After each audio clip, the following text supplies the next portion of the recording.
Hello and welcome to the Speaking Frankly Football Show. I'm Frank Hughes, the chairman of Skelmersdale United Football Club, and alongside me is my co-host and passionate press officer AJ Vergette. Not that being involved with the football club is a prerequisite for hosting a football podcast, but it certainly helps. We are ready to dive headfirst into the vibrant world of non-league football in the Northwest, and we might even take a moment to discuss some of the bigger headlines in the sport. We'll explore life in the Northwest counties, bring you interviews with well-known faces in the league, and analyse how local teams are performing while making bold predictions for their upcoming matches. Nothing is off the limits here. We'll be diving into all kinds of topics, including complicated refereeing decisions and regulations that often leave fans perplexed. We want to hear from you too. This is your show, so don't hesitate to reach out with topics you want us to tackle.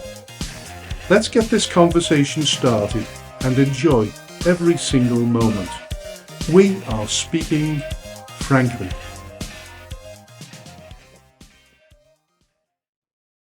Hello and welcome to the 15th episode of the Speaking Frankly Football Show, and a warm welcome to my co-host AJ Vergette. Thanks, Frank. Hello, everyone. Thanks so much for tuning into this episode today. As Frank says, the 15th episode in the series. We don't have a guest for you today. We did have one, but then we didn't. Unfortunately, it is the luck of the draw, and we can't tie them to contracts and then sue them for dropping out, and we're not there yet. So for now, we will bring you all the news and booze from the Northwest counties, non-league in general, and we'll take another trip over to Farsley Celtic. But that's all to come. But first... Yeah, well, I was thinking, well, we'd do the Northwest Counties roundup in a little bit, but I was looking at last night's derby, and I don't know whether you caught any of it. Yes. I caught the last half an hour, because I was at training last night, obviously, with the boys. Yeah. And obviously, being an Evertonian, I was quite happy with the result in the end. The roof came off the house, didn't it? Well, it certainly did. There was a few words... There's a few cursory words mentioned at the very end there, because obviously we had to go through those two painful moments of VAR, which sort of spoilt the celebrations, and then made us having to celebrate two times more. So one, when we found out it wasn't an offside, and then two, when we realised it wasn't a foul. But what I was going to say is it was the melee at the end of the game. Where Decore goes over to the Liverpool fans and starts celebrating. Now, I've read on social media today that he's been subjected to a lot of racist abuse. Now, I'm assuming that racist abuse is as a result of his celebrations rather than what was actually happening in the stadium.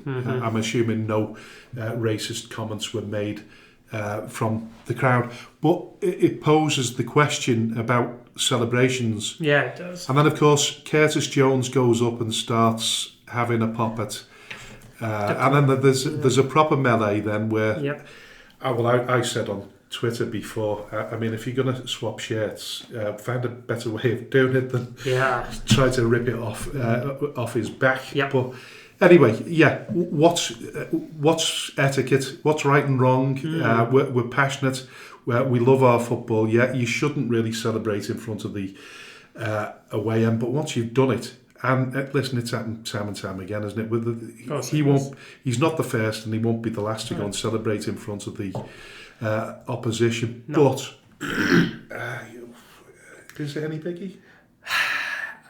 For me, more of it has been made by the reaction on social media and the reaction to Curtis Jones. I think if you just left it as Decore celebrating in front of the fans, probably wouldn't be an awful lot, to it. I've remembered Mo Salah celebrating in front of the Man United fans, Carlos Tevez doing the exact same thing. I remember Jamie Vardy doing an Eagles celebration in front of Crystal Palace fans. Nothing has happened there. It's provocative, but I think that's part of the game, isn't it? Well, I think if Curtis Jones leaves it alone I think Decore gets a booking on his own, doesn't he? He may very well do. Yeah, that is the state of probably, play, isn't it? He'll get sent off. I think it was his second yellow anyway, wasn't it? So he gets sent off for celebrating in front of the opposition, which is fair enough. But as a result, 3 people have been sent off, including the manager, Arne Slot. Yes. And then looking at a video of, just remind me the referee's name. Michael Oliver,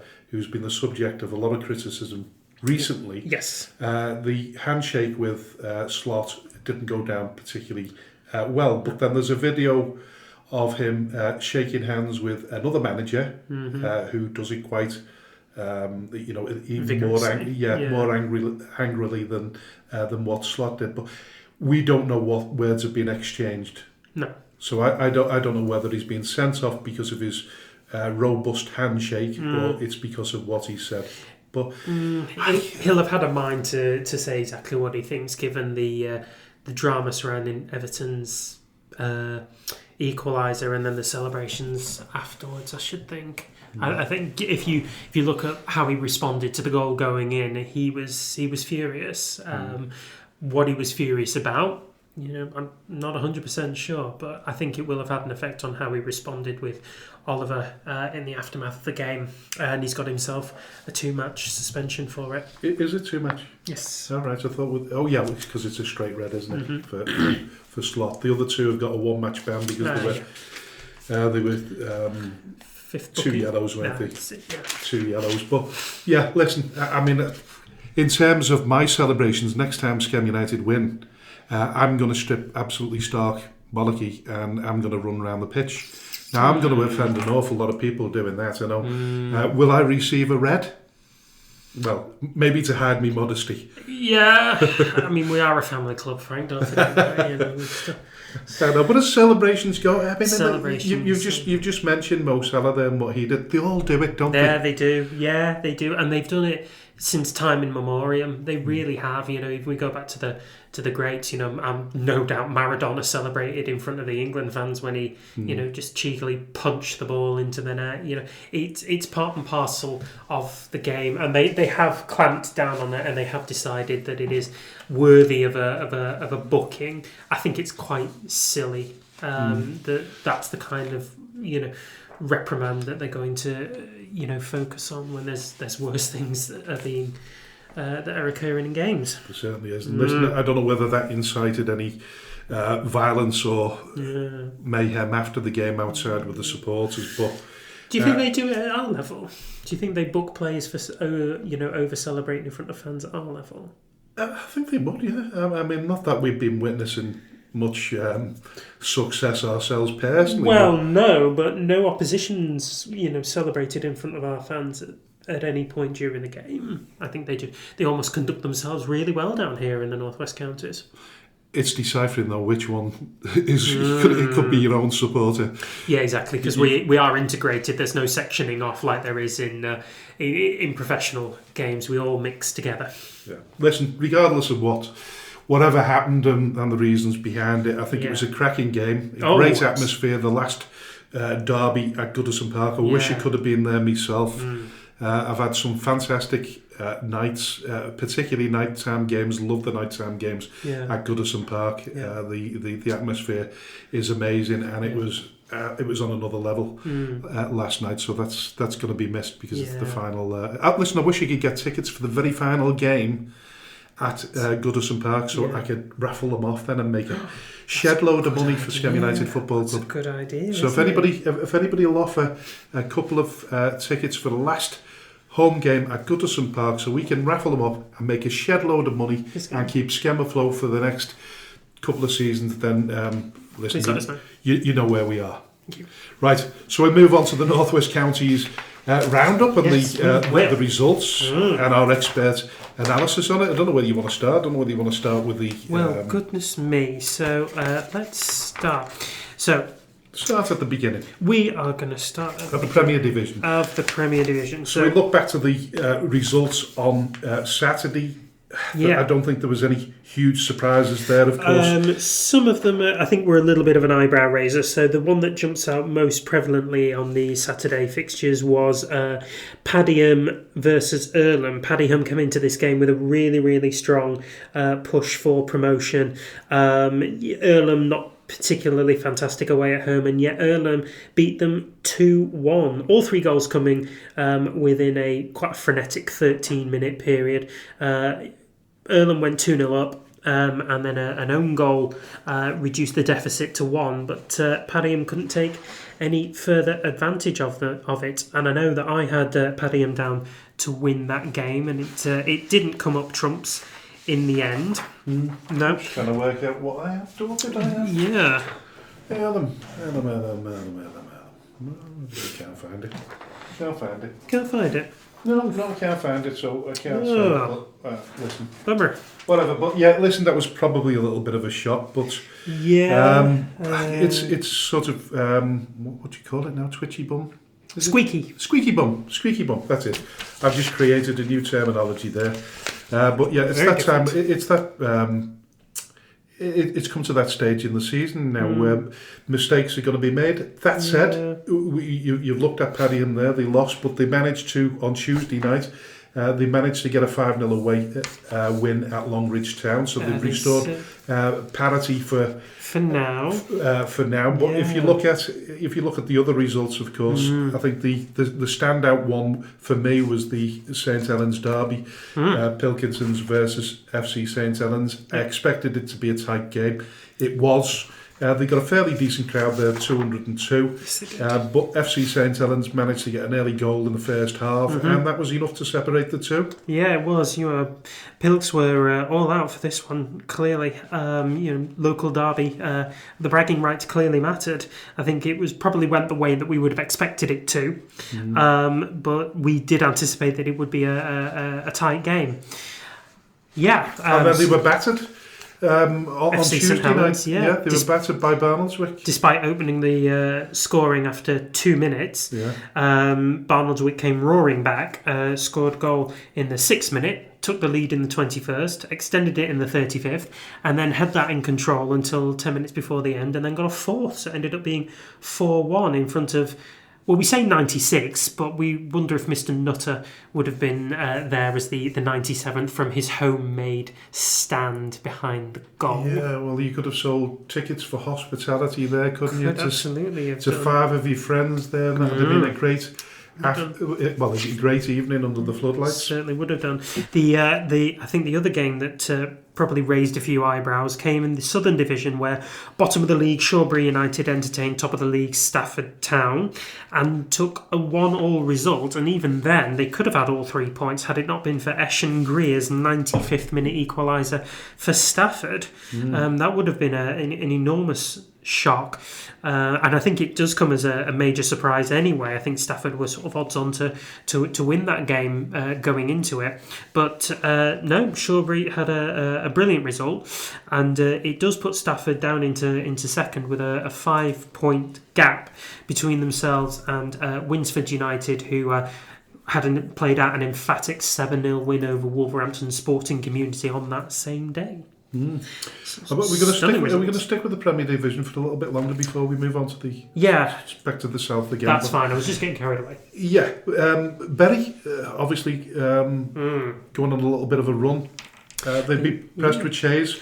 Away from home in the sort of Manchester derby there. Yeah, that was a very professional result for them. Yeah, Prestwich sort of being 5 minutes down the road from Bury, so it was almost a North Manchester derby in its own right, really. Bury had the lead in the sort of the 23rd minute, but it was only 1-0, and Bury Prestwich could have easily, they could have scored, they could have taken a point, but then Brian Lai settling matters in the 4th minute of added time to ensure the points went back to Gig Lane, and that preserves Bury's advantage at the top of the table. But right behind them are Ramsbottom United, who had 2 enormous... Well, I suppose every game is an enormous game for if you're Ramsbottom United.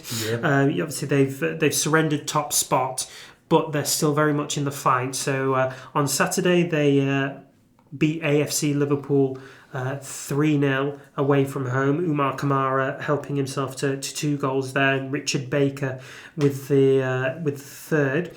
But then on Tuesday night, they played Chadderton, who was sitting in 4th, and got an early goal through Baker again, but held on and took 3 points there. That'll have been a massive result. Not only does it keep them in the fight for automatic promotion, but it puts a serious dint in Chadderton's hopes of usurping Bury at the top after they themselves held top spot for quite a period of time in the run-up to Christmas.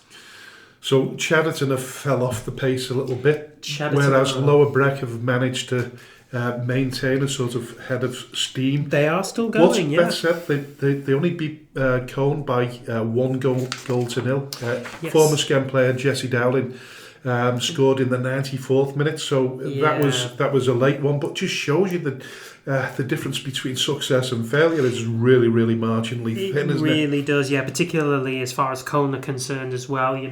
We've talked about Cone a lot on the show as being one of those teams that had a huge renaissance and turned around results to in the bid to escape the trapdoor of relegation, and I think they'll have considered themselves really unfortunate to not have taken something out of that game. But it probably does state how serious Lower Breck are about challenging here. They're up to 3rd now in the division and look set to stay within that fight. Yeah, listen, it's an interesting division. Really is. Now you look further down the bottom now and you say to yourself, I think everybody in that bottom 5 is still in a relegation battle. Yes. There's not much between them. There's 3 teams on 24 points, 2 teams on 29. I think above that, Longridge and Litherland and Bearscough seem to be fairly safe, even though it's still early doors. But anybody can get out of that bottom. The bottom 2 you have to get out there because there's only 2 going down, isn't there, in the Premier League? That's right. It'd be an interesting one. Listen, I don't know who's gonna survive there, but it's any one of them. It could be anyone's guess at the minute, yeah. But it's going to be exciting, and I think Squires Gate probably the most recent beneficiaries of a good turn of result there. They got a 87th minute equaliser through James Hughes to secure. Hughes, I wondered where our James was on Saturday. There you go. He was down scoring goals for Squires Gate. Got a 2-2 draw away at. He should have been on the car park. He should have been on the car park, actually. Where was he? Yeah. Unbelievable scenes there. But 2-2 draw. Squires Gate first point in a while. They're still winless, but they've now secured back-to-back draws to lift them off the bottom of the table, albeit having played 4 games more than Cone, who've replaced them at the bottom. And I know, looking at Glossop North End's defeat, another late one, 91st minute, against the Isle of Man.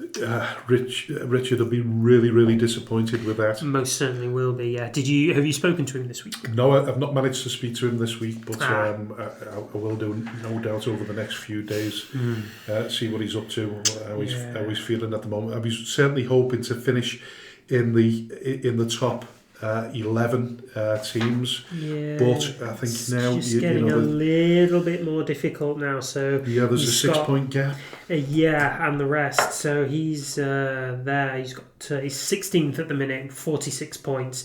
In 11th are Charnock Richard with 52, with a much healthier goal difference as well to kind of complicate matters as well. So Richard has always spoken about his team's difficulty in striking the killer blow to really put teams away.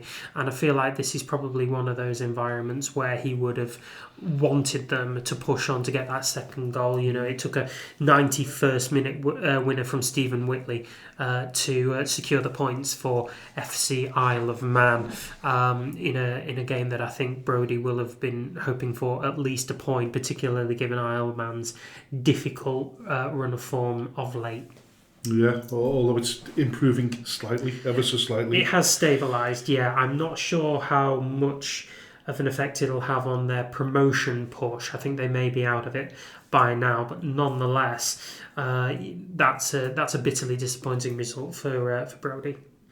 It is. Listen, I've had the conversation before with Richard. Very, very difficult to attract players over there as well. As we know, that bottleneck when you come off the, what is it, the road? The A6? The A6, is it? Is the A6? I'm sure. Something like that. Anyway, it's a difficult one to navigate. Yeah, it is, because of how remote Glossop is in relation to just about anywhere. I think Stockport is probably reasonably the nearest big town, and it still takes a lot of doing just to get from Stockport to Glossop. Yeah, we'll have to get David Atkinson on the show sometime. The chairman at Glossop is a really nice bloke. Yeah, and maybe he'll explain a little bit more about the difficulties that Glossop face. I mean, listen, they had a really good period a few years ago in the FA Vars and what have you. They've done really well, and they had really good gates. Yeah. So listen to the sleeping giant, ex-Football League team, of course. Really? Many moons ago, yeah. Wow. Yeah. But yeah, lovely setup there as well. Mm-hmm. Very much so. In the middle of nowhere, albeit. Yeah, so moving on to the, like you've already mentioned then, the Southern Division with, obviously with the Stafford Town. We weren't expecting that result. One. No, we were not, no. I think most of these results we reasonably predicted. I think you certainly predicted the Runcorn Town result. Hats off to Tom Ruffer, who scored a second half hat trick in a 6-3 away win against Foley Mere at the Trentham Foods Stadium. Trentham Foods. The Trentham Foods Stadium. There's a steady sponsor there. 3-2 up at half time, but then absolutely opened the floodgates for a succession of goals from Ruffer, and that pulls Runcorn Town even sort of further away from the mire of relegation. They're now in 14th, a good 7 points clear of Shawbury United down at the bottom. But that being said, there are 4 teams on 27 points, and it could be any one of them that kind of gets sucked into the mire. Yeah, you can certainly see though Runcorn Town doing really well next season, because I think the run of form that they've had recently has been amazing. Yeah, it absolutely has. That's just shows you what hard work and effort can. It really does, yeah, and the turnaround that they've had because of, and I think a lot of that has to go down to the 2 boys that are managing them right now. They've got just 1 defeat in their last 6 games. Just seem to be picking up points consistently now. They're on a good goal scoring run of form as well. It's bettered only by Winsford in that Southern Division as well. So awful lot for Runcorn Town to be proud of, and a lot to get excited about. Other than that, in the Southern Division, of course, Winsford had an absolute stormer against Wolverhampton Sporting Community, a 7-0 win in front of 257 people. So that was a great result for them. Sort of consolidates their position at the top of the league. The 6 points ahead, but they've played 1 game more. I think I want to say that Winsford are likely to go up, but you just don't know in this division at this time. It really could be anywhere between themselves and Stafford, and I think it's going to be a while yet before any kind of inevitability is due. Yeah, so that sort of rounds up things. There's not a great deal of change in the Southern Division, other than apart from that result, as you say, with the team in second place. So we'll go on to our division. We'll talk about Skem after we've gone through the normal procedure. Results. Now, any shocks? Not a shock, but I am really pleased in this result because I did call it, which is Ashton Town and Droylsden playing out a 2-2 draw there. Really wonderful result for the spectators, really. Maybe not the result that either team will have wanted to have or will have been pleased to have, I'm sure. Kev Towie will have had reasonable aspirations that they could take all the points there against against Drorsden, but Well, they led nonetheless, twice, didn't they? they did lead twice exactly, which is why I'm sure he would say that his team could have won it, particularly when you consider that Drorsden's first equaliser was a penalty.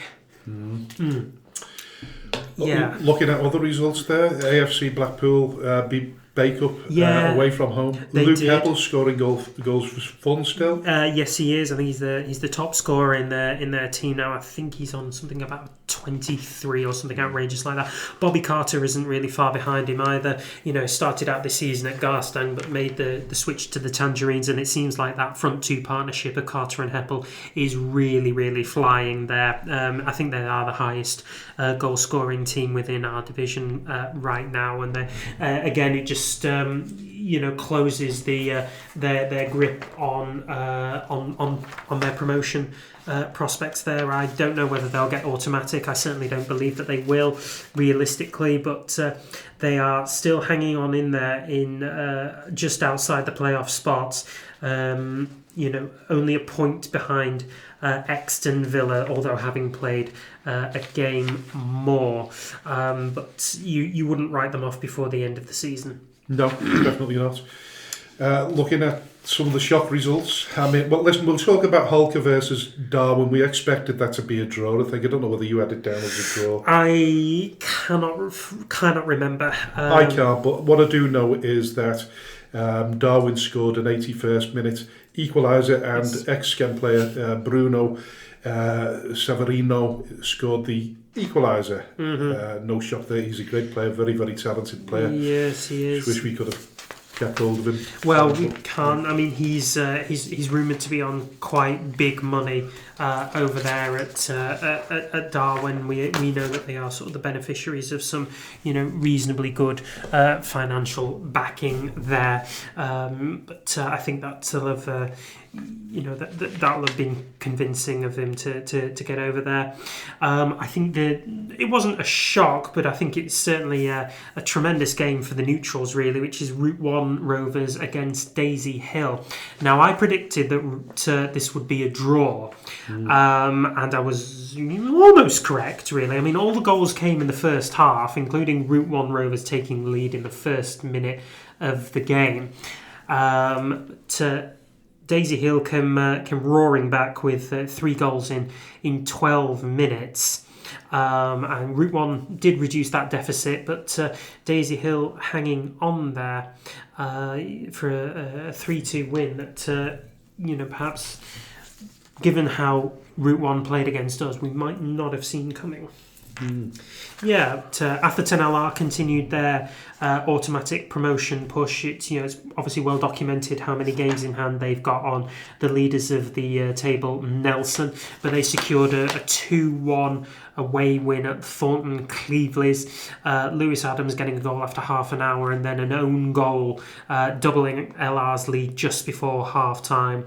An own goal brought Cleveleys back into the game with 20 minutes to go, but Atherton's well-known and very well-steelied defence seeing them through for the extra 3 points. They've only conceded 7 goals away from home all season. That was just their 7th conceded away from home. They're the only team in our division who've conceded single digits away from home in the it's an incredible record. It is absolutely astonishing. The only other team that's done anything like that is Drorsden, who've conceded 5 at the Butcher's Arms all season. It really is quite stunning statistics, really. But it keeps Davy Jones's teams push on. I think they're still in the Edward Case Cup, but other than that, I think their main focus is now on securing promotion.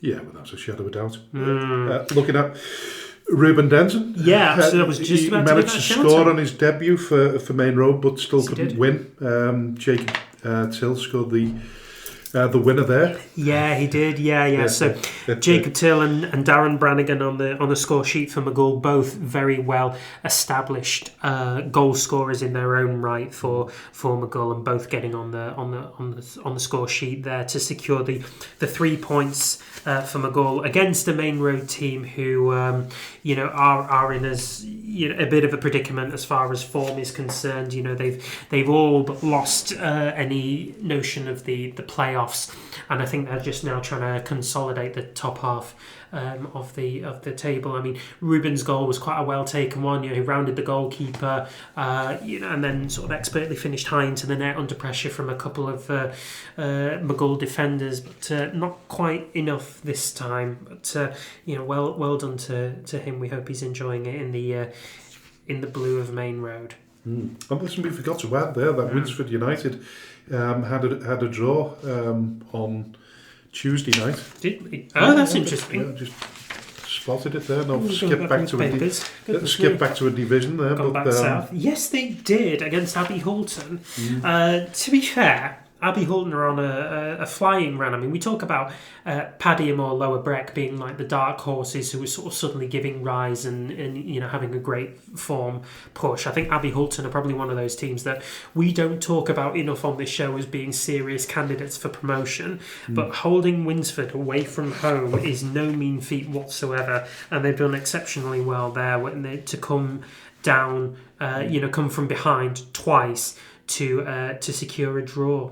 I think certainly favourites for the playoff win, to get promotion. There's no doubt about that. I think so. But just moving on to back to the North Division again. And of course, we have to mention Garstang. Now, Garstang couldn't find a win for love nor money, and they've drawn one and won a game in the last two. Yes, they have. Which doesn't help our cause, but then we don't know what the ramifications is. We haven't got absolute Scooby-Doo. No. What's going to happen at the end of the season? We really don't. There's all sorts of moving parts to this, whether it's lateral movement, whether it's clubs folding from higher divisions, how many teams are actually going to get relegated from each division, how many are going to get promoted through application from the regional amateur leagues. I mean, but there's just so many moving parts, and the FA and the North West Counties are completely unmoved on telling us any of this until about May time. So we truly don't know whether finishing at the bottom will whether that will sort of be the straw that breaks the camel's back, so to speak. We will sort of give them a gentle congratulations, though. That was an excellent win over a Steeton side who played really well against us. Yeah. They had a very fine performance at the community ground 2 weeks ago, and they've gone to Garstang, and we didn't see that one coming, did we? We really didn't. No, I think both of us thought that Steeton, given their excellent run of late, would have probably won that game, but they've opened the scoring just after half time, and then Liam Clegg has grabbed a double. I think he's a new signing for Garstang right there. So he's definitely caused a major effect for Garstang there, and in doing so made the bridging of the gap between us and them just that little bit wider. Unfortunately, the gap is now 11 points, which means 4 wins will now be required. Yeah. Listen, I think we've got to win all 7, to be perfectly honest with that. Listen, we'll come to that in a minute. Yes, we will. We will talk about Skem right now, because I want to mention what you just mentioned before about what we don't know about how it's going to pan out at the end of the season in terms of relegations and such like. Because I want to mention Daisy Hill and the takeover. And the reason I want to mention that is because I was surprised when I listened to the Aaron Hunt, the TikTok YouTuber, social media mogul, that Daisy Hill was very, very close to going under. So we'll talk about that one in a minute before. But let's talk about obviously Skelmersdale and the current plight. Sure. So listen, we didn't have a competitive game at the weekend. We were offered a friendly at Alsager, and took that. We took that, and it didn't pan out the way we wanted it to. We played almost two different teams, one in the first half and one in the second half, and we got battered 6-1. Yep. And it wasn't very nice to see. That said, the first half, the scoreline probably flattered Alsager somewhat. They scored a late goal in the first half to make it 3-1. And we were playing some really good football at that stage. But that said, through a bizarre sort of set of circumstances, we ended up playing the team that we were going to play in the second half in the first half.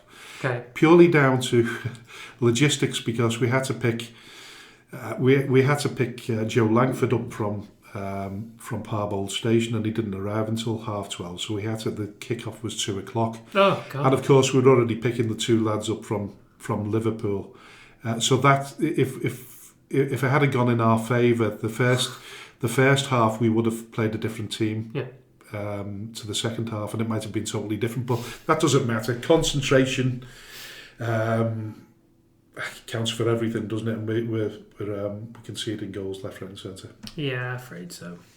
So it's enormously difficult when you consider that a lot of these lads are just starting out in their football careers. Really, the average age of our back line, I think, consistently is about 22 or 21, something like that. You know, our regular captain Harry Middlehurst, I think, has only just turned 20. Alex Priestley, our right back for the entirety of the season, near enough, is 21. Harrison Denton is also 21. Leighton Rimmer, I think, is about 23, 24, something like that one. These are really... I think he's even younger than that. He may even be younger than that. But these are really young lads who, are still finding their feet within the game. And I know that we mention this a lot, but we can't emphasise enough just how much crucial factor experience counts for at our level. And unfortunately, these lads are being dished out harsh lessons left, right and centre by teams and by players who've been playing in this league for a long time. And then if you look at the situation that we're in, we've mentioned this time and time again, and I know I've said that if you take this team back to the beginning of August, and other people have said the same thing, it doesn't get relegated. That's very, very difficult to say, particularly when we're not winning any games at the moment. Yeah. But I think psychology is playing a big part in what's happening right now as well. I'm big into psychology, and I honestly believe that it's playing heavy on the players' minds, and they've got to change the mindset in order to overcome this. Whether that will happen in time, we don't know. Listen, we're in the hands of the gods. Mm-hmm. But listen, we'll go on to the more controversial issues like we normally do. As we do. And we'll look at. First of all, I'm sort of moving forwards before where I was originally going to start. I was going to start with the usual story. But Aaron Hunt, a TikTok user, YouTuber and social media mogul, has taken over at Daisy Hill. Yes, now, for those of people that don't know him, I didn't particularly know him well myself, other than that he used to do reviews on hotel accommodation. Mm-hmm. And I remember watching one video that he put up on YouTube, and he'd gone to the worst hotel in Blackpool, his words, and what they did, him and his mate, they spent a day there enjoying the amusement arcades and Madame Tussauds and all that lot. As you do. Going on the big wheel, fish and chips and all that lot, and then going back to the said hotel, unnamed hotel, and sleeping there for the night. Now, what he said was it cost roughly £20 for a room. When he got into the hotel, he had to press the buzzer for somebody to let him in. They eventually let him in, and the woman said, "Where have you parked your car?" And he said, "I parked it on the front." And she said, "Well, that'll be a tenner." So then he sort of quietly turned around and he said, "What bloody tenner?" He said, "It nearly cost more than the bloody room, £10." So he would. But listen, what he does is he's a bit of an influencer, isn't he? He's into, I think he's into PlayStations. Yeah, he's into an awful FIFA lot. Yeah, exactly. All that kind of thing. But yeah. Is this a good move for Daisy Hill? It's an interesting one, isn't it? Because he's got the name and he's got the influence of people around him. He's got an enormous following. So I think his YouTube account, there's about 17,000 people that follow him. TikTok, I'm not sure. I think his amount of likes are in the tens of thousands as well. So he is a big name on that front. Doesn't sound as though he's putting any money into the club, though, does it? I don't know. No, it's not. No. So he posted a video on social media recently under the banner headline, "I just bought a football club." And in it, he had the camera on himself just outside Daisy Hill Stadium, the Plum Factory Stadium in just outside of West Horton.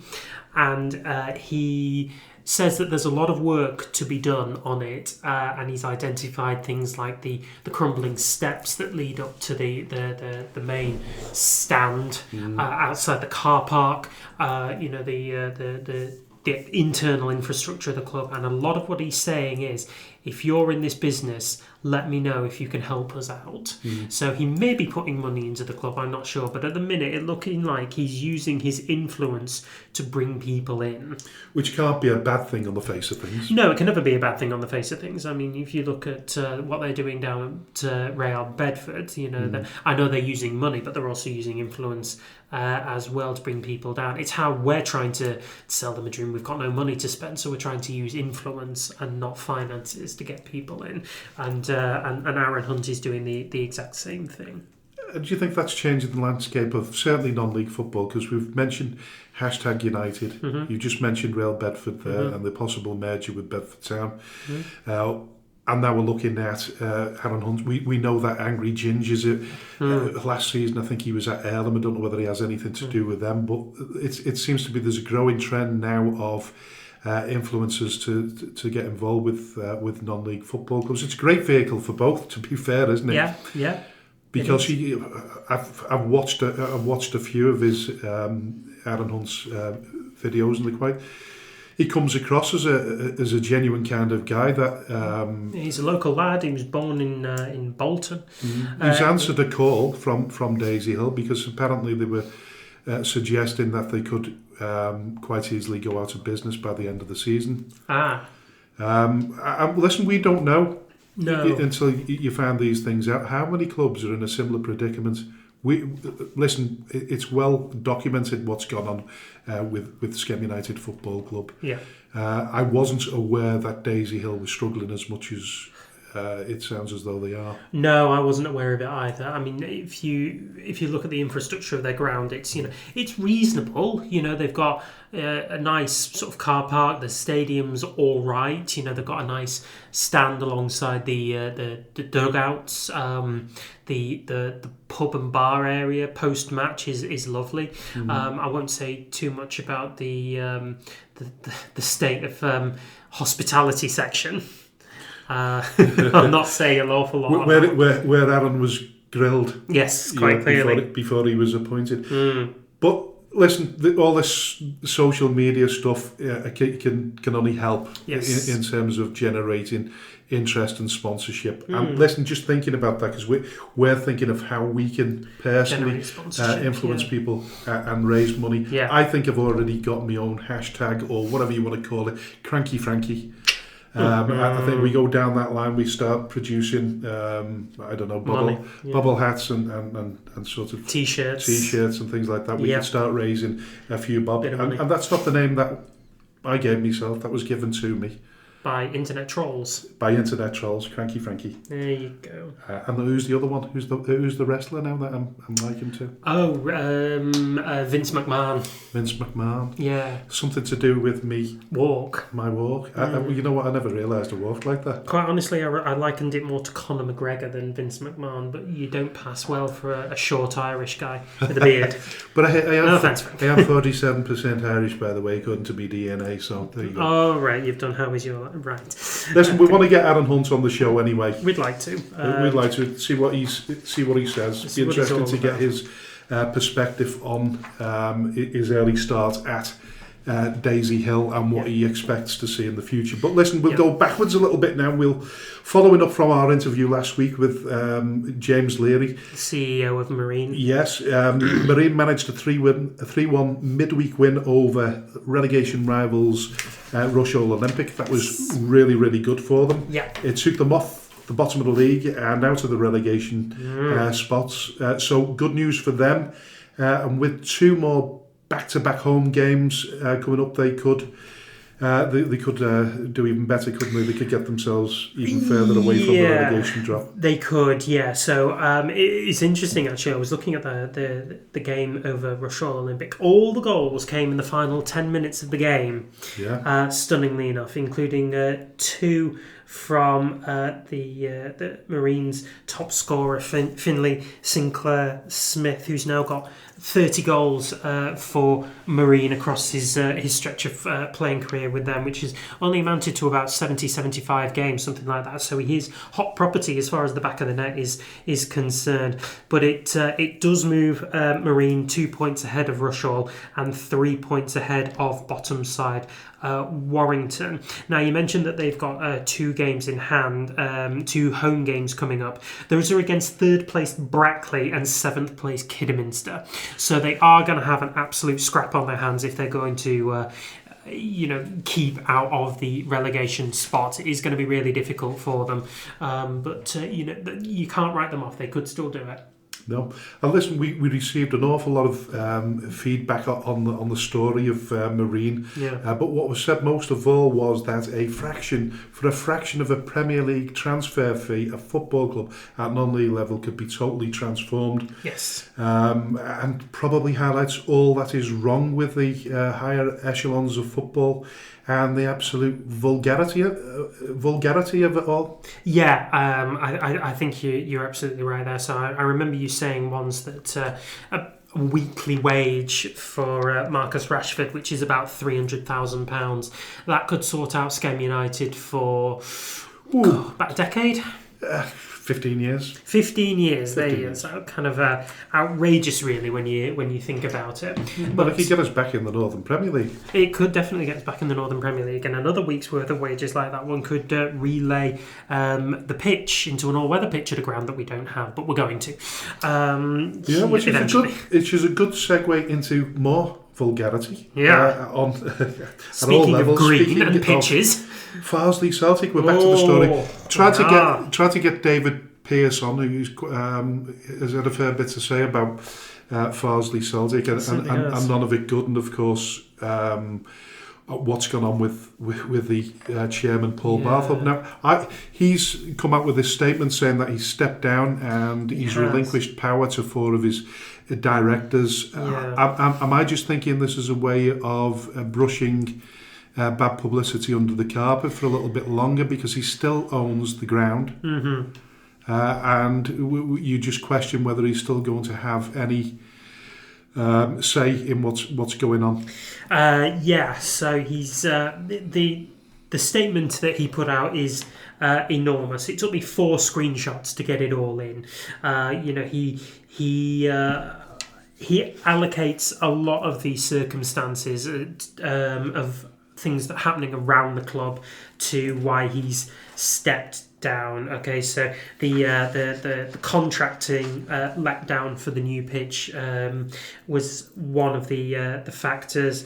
The ongoing social media campaign against him that's resulted in death threats, assaults, criminal damages by fans, falsely reporting to the council, the planning department, our local MP, dozens of social media posts shared across sites, engaging a blogger to post a story on YouTube, which of course was an enormous proponent in how Farsley Celtic stories came to the fore of the news anyway. He attributes that to also the need for new and existing suppliers and creditors taking away badly needed funds, trying to get a new front of shirt sponsor that was met with ridicule, boycotting games, and then his own health as well. So he's kind of attributed circumstances being what they are in every single department as being the reason why he stepped down or away from responsibilities. What he has not done is apologise or acknowledge that he himself have had failings in what has happened. And I refuse to believe that any chairman is entirely guilt-free or, not to blame for a situation that has escalated quite to this extent. Because it is supremely rare at this level that a team gets this much publicity over the goings-on off the pitch. I don't think I've ever seen anything like it. No, I mean, listen, he came up with the boldest of statements to say that Farsley Celtic weren't a natural National League North team. First thing he said. But to be perfectly honest with you, he's not far off. He's not far off the truth. No, he's not. In terms of finances and sides, the average crowd attendance that they attracted when they were playing at the Citadel, is it? Yes. So from that perspective, he's right. I've tried to take the stance of the chairman and see it from Paul Barthorpe's perspective. Yeah. Very, very difficult to do that when there's very, very little information coming out, and the only, like you said, the only information that does come out seems to be a pile of excuses.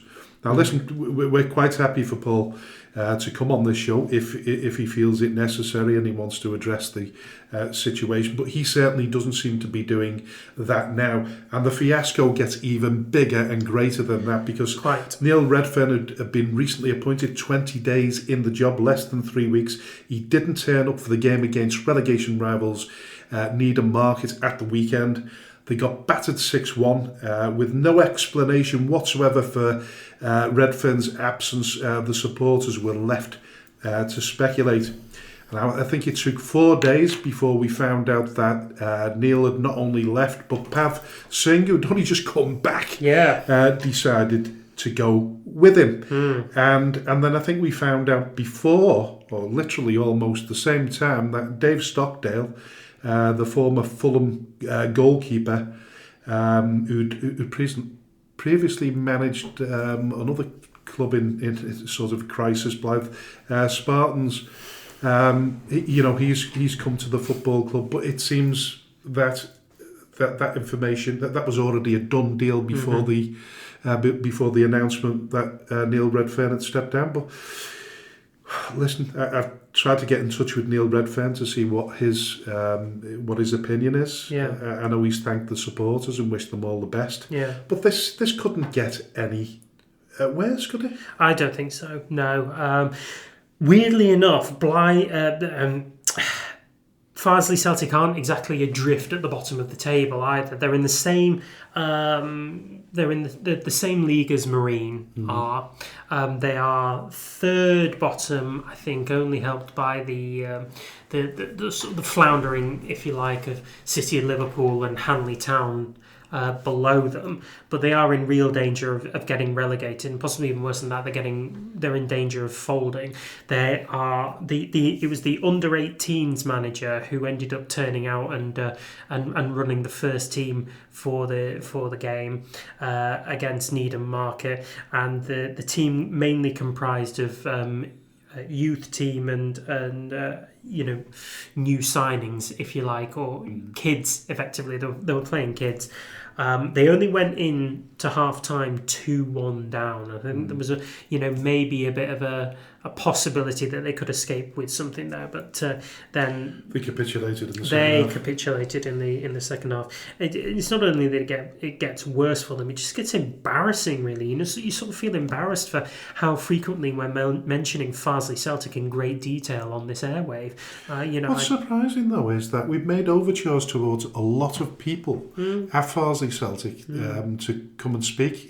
Whether to give a balanced argument about what's going on, what they think could possibly happen in the future, but nobody seems to want to talk about it on microphone, but they certainly do on social media. They're quite they're quite critical. I'd love to know what Pav Singh feels now, because originally when he first left, he was singing the praises of Paul Barthorpe. We certainly were, yeah. But Pav Singh was one of those who remained at the club.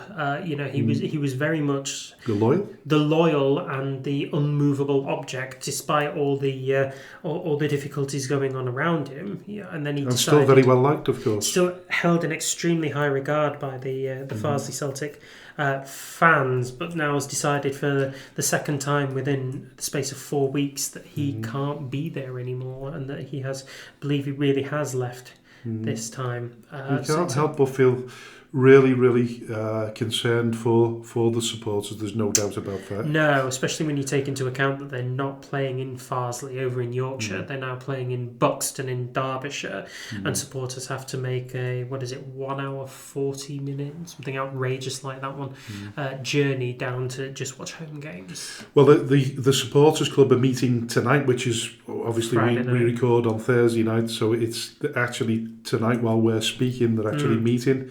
It's to sort of make sense of it all, because they don't know what's going on. No, it's been a quick turnaround again of disappointments. But like I said before, although he's stepped down, you have to question whether he still has any influence over the four directors that are hopefully taking the club forward. Because half of the problem is he's supposed to be financing the new pitch. The new pitch. Yeah. Is he gonna stop it? I don't think he mentioned that in his statement, did he? Whether he was going to continue? No, he didn't. No. So he says that given the impact, this is the final paragraph. Given the impact that this caused on my health and the continued damage being caused to the club, as I've tried to highlight, I've held talks with the board. And about taking a step back and resigning from the chairman role and letting the board take full control in the running of the club. Having put in so much hard work and money over the last 6 years, for it to be like this really hurts. But I hope this act means there will be more support and more positivity towards the club and the board, as they are all like me, volunteers, all good guys, and all have the club at heart. So nothing about the pitch, nothing about the Citadel as a stadium. And bearing in mind as well, as we mentioned on the show a week or two ago, is that Barthorpe has signed a joint mortgage agreement on the Citadel. So whether he now turns around and has this turned into something else, or whether he locks the club out of the stadium, there are all sorts of ways that this could go. I must say I'm only speculating what he might do at this point. I'm not for one instant suggesting that this is what he is going to do, but this could have huge ramifications for the club even without Barthorpe in charge. Well, listen, he's an extremely wounded animal now, isn't he? So he's capable of I would imagine he's capable of doing the worst. He is, in order to bite back, so to speak. So it'll be again the fiasco, as Frank says, sort of continues to unfold, and we'll be watching it every step of the way. Not least at the earliest to see what the supporters club are going to make of all this. Yeah, I certainly wouldn't like to be in David Stockdale's shoes right now. He's taking a mop to a volcano spill. That's a great way of explaining it. He certainly has it. I'm here for you, mate. Yes. Listen, you'd think the fact that he's had previous experience, he's an ex-professional footballer. Certainly is. Played in the Premier League, I think, didn't he? He certainly did, yeah. You think he'd have a little bit more reservation towards taking a job so soon after the after the bad publicity, but he's done it, and let's hope it's a positive move. But listen, I think people be taking bets now how long he lasts. Quite. What he did say is that he was impressed with the Farsley Celtic's board of directors and their ambitious plans. I don't know what those will be, but I don't know how ambitious they could be either. I mean, quite honestly, I think Farsley Celtic's board of directors need to be pragmatic right now and not ambitious. And listen, the reason we keep repeating this story about Farsley Celtic is because we've almost got an invested interest because of the situation that we're in. Yeah. We like to give full clarity to the situation. We've been as open and as honest as we can be about Skelmersdale United Football Club. And we feel that in that respect, Farsley Celtic and the chairman of Paul Barthorpe should give the supporters at least that genuine that level kind of clarity as well. We've said that the worst thing that you can be with your supporters is closed off and secretive, because nothing good will come from it, and you'll lose support, as Barthorpe has found out. And he comes out with these enormous long-winded statements, sort of trying to give clarity, but never really holding his hands up to say that he had anything to do with it, really, and that only tends to draw the ire of fans even more. Yeah, and listen, I've said it before, but be careful what you wish for as well, because I mean, when it seems, it's a fantastic story. Yeah. When Paul Barthorpe first came along, I'm sure the Farsley supporters were thinking, this is going to change things for the better for the football club. Yeah, always keep yourself well adjusted, and make sure that you don't expect too much from anyone these days. Yeah. And certainly don't wish don't wish for something too strongly, because it could always end up falling apart like that. Biting your backside. Yeah. Another interesting story I picked up on was Dagenham and Redbridge. Now, Ben Strevens, he got sacked on Boxing Day after a poor run of results, and yesterday he went on to LinkedIn, and he released a statement about his sacking. Yes, he did. And it was quite sad to read, really. It was, yeah. Read it between the lines. People are now saying that it's quite ugly what's going on at Dagenham and Redbridge. I don't know. I can't back that up, and it's all allegedly. But what we do know is that what Ben Strevens said was, half an hour after the game, he got sacked. His family was still in the stadium, and he didn't get the chance to speak to his family. So he was told, and before he actually got to his family already knew. Now, I think we all expect that in football, your days are always numbered. You know what I mean? I think every manager. You're not there forever. We No, all you're really know that. not. Apart from that guy at Marine, who lasted about 45 years, didn't he? Yeah. I don't know whether actually anybody got to him before, got to his family before that, but what he said is all I wanted was to get them out of the club before they heard the news from someone else. Yeah. It did happen. Sadly, that didn't happen. Every day I think about how sad they were when I first saw them. So we're talking. It goes back to my the sacking of Matt Potter at Skelmersdale United Football Club, and I've already documented the fact that I still, to this day, I feel very hurt by the way it ended. And we don't often think about the feelings of other people. And I think certainly with Ben Strevens, there's not an awful lot of care or feeling towards him. And it probably sums up the industry in total. Particularly in football management in itself, really. I mean, they are usually the first to go if results aren't going their way. Yeah. They're usually the ones with the head on the chopping block, so to speak. And I think the way that this was done to Strevens is very rare. Particularly on Boxing Day, sort of the festivities been put to one side for the sake of the footballing business, which I think can be, quite unfair, and, at a time for family and what have you. His family being at the game as well. They didn't even wait until the next day. They sacked him in the director's office half an hour after the final whistle has gone. Something like that is going to hurt badly.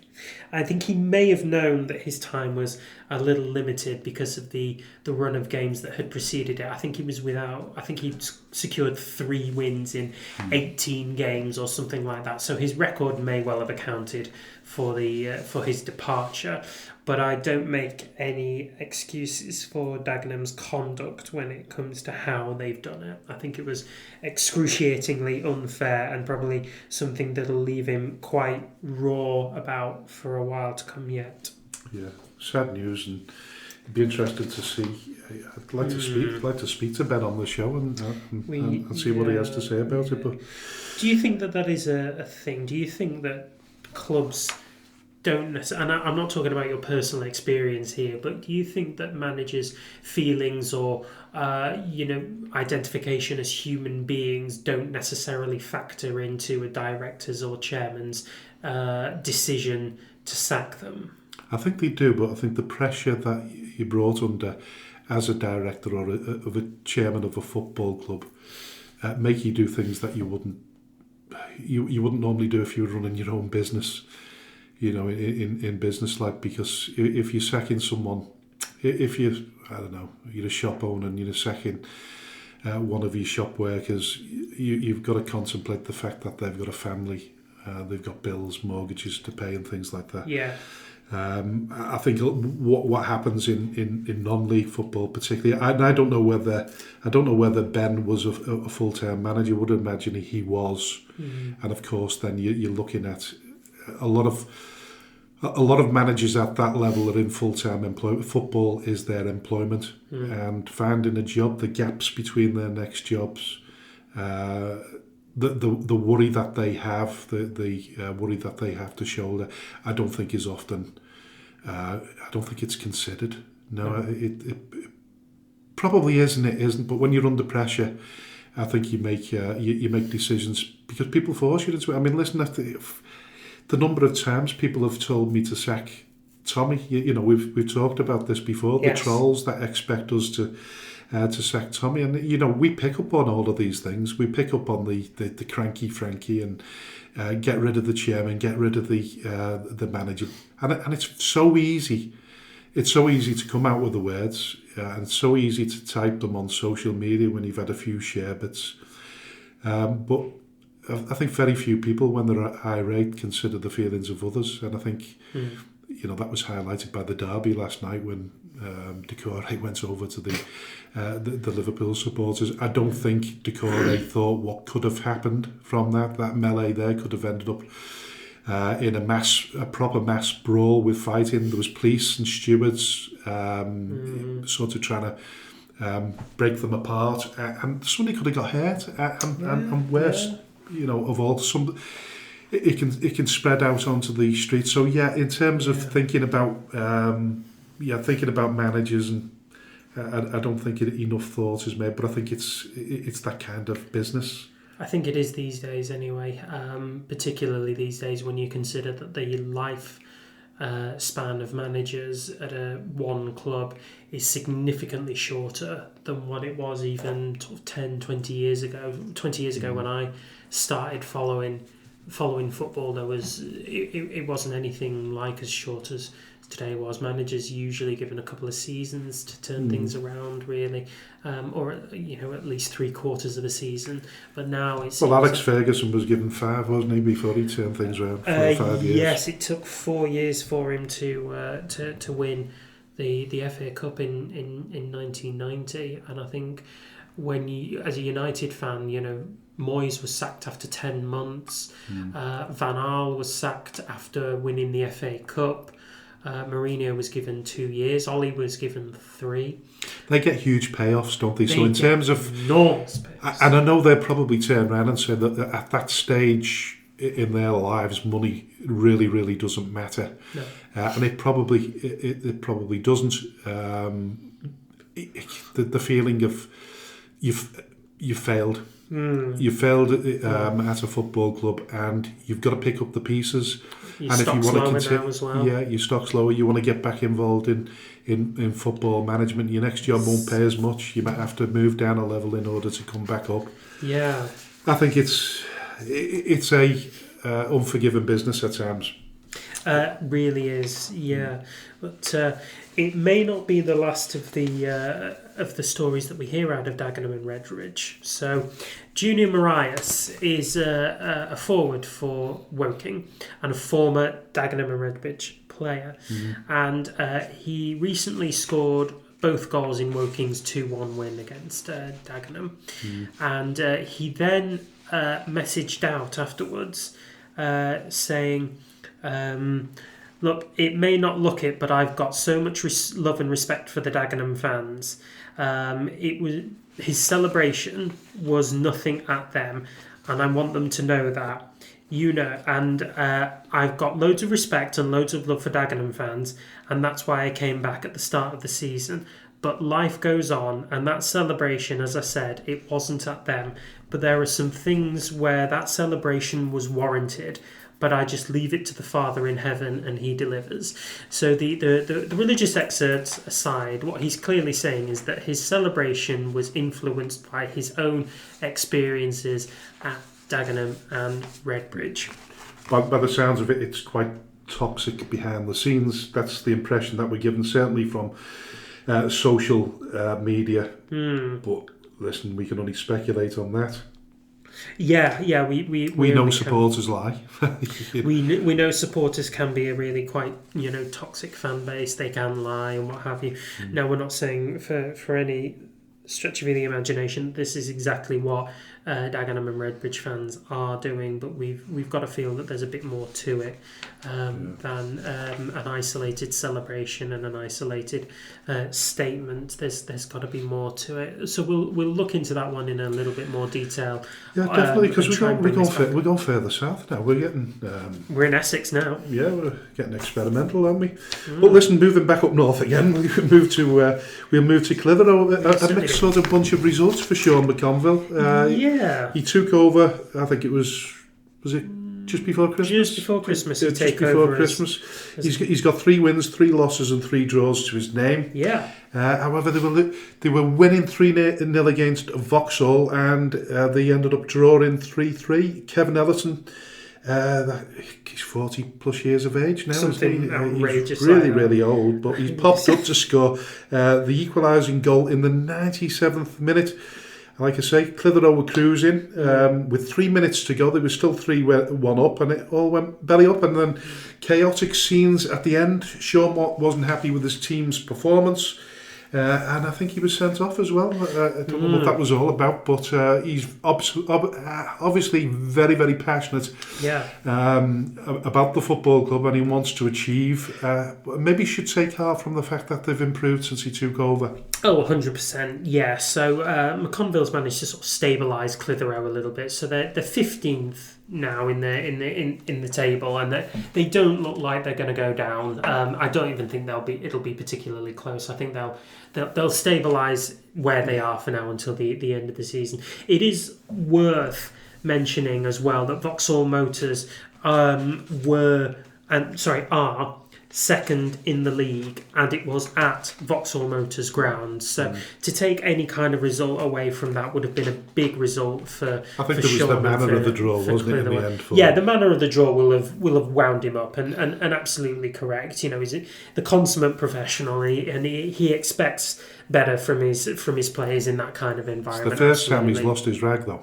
I think it is the first time he's lost his rag, and when you consider what he's having to deal with behind the scenes as well, it's been well advertised as to the kind of financial difficulties Clitheroe have been facing. McConville isn't able to bring in the calibre of player that he wants to. He's having to rely on the free market, the loan market, to make sure that to try and build a good squad, to try and build a solid squad. And I think he's built one that's solid enough that it'll not get relegated this season. But I know that he's going to want to kick on and make more of it next year against the bigger boys of the division. And once again, we come back to the pressure, don't we? Because it's fair to say that Sean McConville hasn't earned a vast fortune in his stellar career in the Football League. No.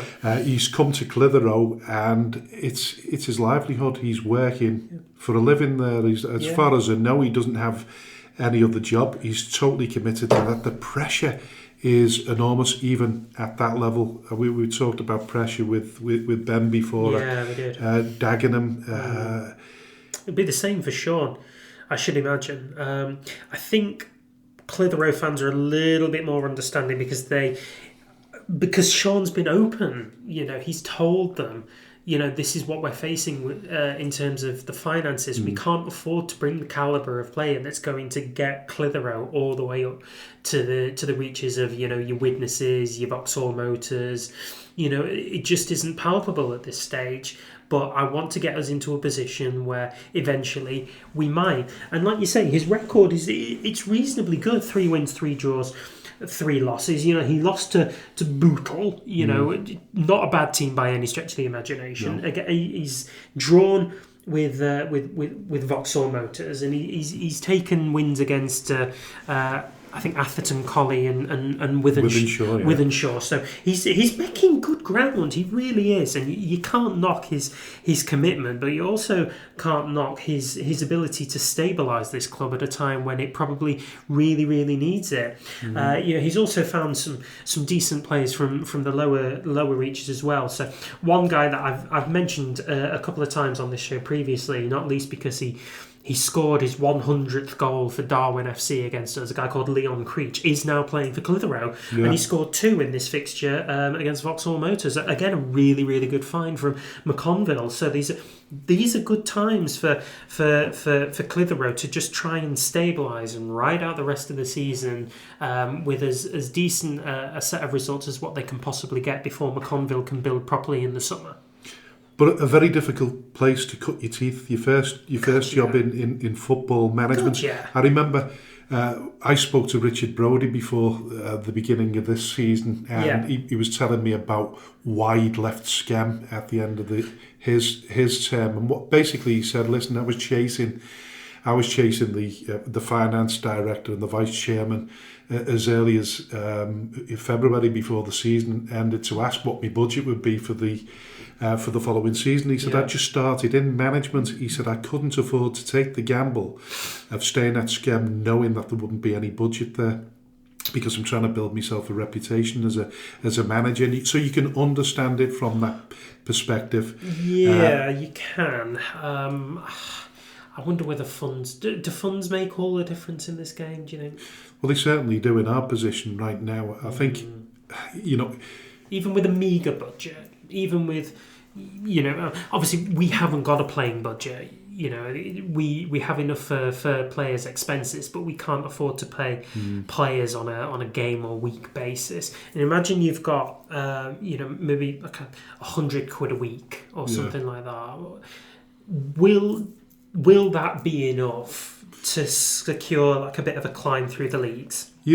What you need is a backbone. I mean, from Tommy's perspective, we look at Tommy Lawson, his perspective, he's come into a club that had probably 3 players remaining from last season, and whether they were good enough for Tommy's team is debatable. We certainly found that out by the end of this season. But his decision was to bring in youthful players to create some kind of vision for the future. Because we can't afford to get the more seasoned players in.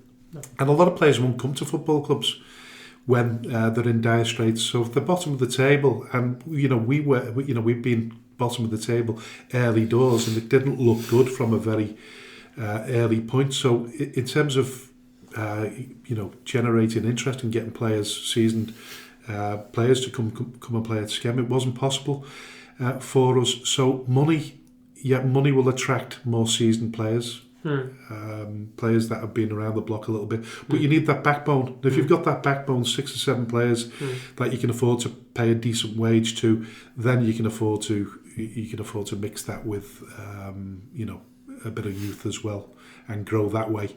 Growing totally with kids is more difficult. Further down the line, you become more established, and like we mentioned before. You know, if you throw this team back to the beginning of August, does it get relegated? I don't think it does. But you don't get that time or luxury, and certainly in this division with only 18 teams in it, you know, it's created more issues as well. There's not as many games to restore parity. No. But listen, we go back to what we say. It's pressure. Yeah. It's pressure for everyone. It would be interesting to see what Carl Garner's got to say now after the new chairman took over, and how fundraising has gone so far. So it's worth pointing out for those of you who don't know that Clitheroe's new chairman is a 31-year-old who's not going to put any money into the club. Who's said that he's not putting money into the club. He is a business owner in his own right. He owns Capo Fashion, but he said that he's only there in a sort of a business capacity, but not in a funding and investment capacity. So what has the funds been like, and where is the money coming from? to keep Clitheroe stable. Listen, they're certainly getting decent crowds, aren't they? Which are far better than they used to get. It's an isolated area, is Clitheroe, really. I think Carl Garner said that there was a bit of a change. I think it was Carl said that there'd been a bit of a change because they built a lot of houses in Clitheroe, so the population increased. Yeah. So they tapped into that, and I think they benefited from lockdown, because when we were coming out of lockdown, a lot of people started watching grassroots football again, and Clitheroe benefited largely from the pandemic as well as the new housing estate. But listen, more than welcome to come on the show, Carl, if you're listening in. And give us your impression of the future and what's happened since the new chairman came. We got involved. Quick, just a couple of points to round up part one of the show. Josh Woods has signed a new 2.5-year contract with Accrington Stanley. Yes. Who are they? I think it's fair to say his stock value improved a little bit following his FA Cup appearance at Anfield. 100%, yeah. So we had Josh Woods' father, Dale Woods Sr., on the show about 3 or 4 weeks ago. Yeah, wonderful bloke. Spoke very, very highly of Accrington as a whole. And I've absolutely no doubt that there will have been teams sniffing around Josh when they realised that his contract was on the way out and looking to make an offer for him. But he's made that decision to stay with Stanley until at least the summer of 2027. And he's said in the contract announcement, he's made up to sign a new deal. I remember coming in on my first day, and I've loved it ever since. It was an opportunity for me to kick on, and now I can kick on again. I've taken my career so far stride by stride and feel I have been excelling in the years I've been here. My debut was a dream come true. My first league goal was another box ticked, but the pinnacle was playing at Anfield. 5 years ago, I would have laughed if you'd said I'd be a professional footballer, but to have come this far, it's amazing, and I'm grateful for every moment. I feel like I have yet to play my best football. I've kicked on, but there is still a lot more for me to show. So he's clearly got his head screwed on, he's got his feet on the ground, and I think he's doing it in a place where he can still really learn the trade fully before he can kick on and get a bit higher. Up the footballing pyramid, but brilliant news for the Woods family and brilliant news for Accrington Stanley. Most definitely. A lot of people think once you get into the professional football, you're going to make an absolute fortune as a player. I know that is not the case. I certainly know, Josh wasn't getting a king's ransom when he was on his original contract. I also know from past experience with Sean McConville when we sold him to Accrington Stanley, he only started earning more money if with bonuses, goal bonuses, appearance bonuses and such like, which topped his wage up in comparison to where he left. And I think he worked in Primark in the warehouse there. He wasn't earning much more money than he was there. But listen, there's a passion as a footballer. If you want to play professional football, you have to make an awful lot of sacrifices, and of course it's a short-lived career. Really is. I'm not too sure how old Sean is now. He's about 36, is he? Something like that? A little bit on that, probably about 38. Is he? Something like that, yeah. So, he's got to carry on making money. If he's going to carry on making money out of football, he's got to be successful. Josh... Qualified barber now, so he's definitely got that backstep career in mind for when his football does end, which we hope won't be for another 20 years or so.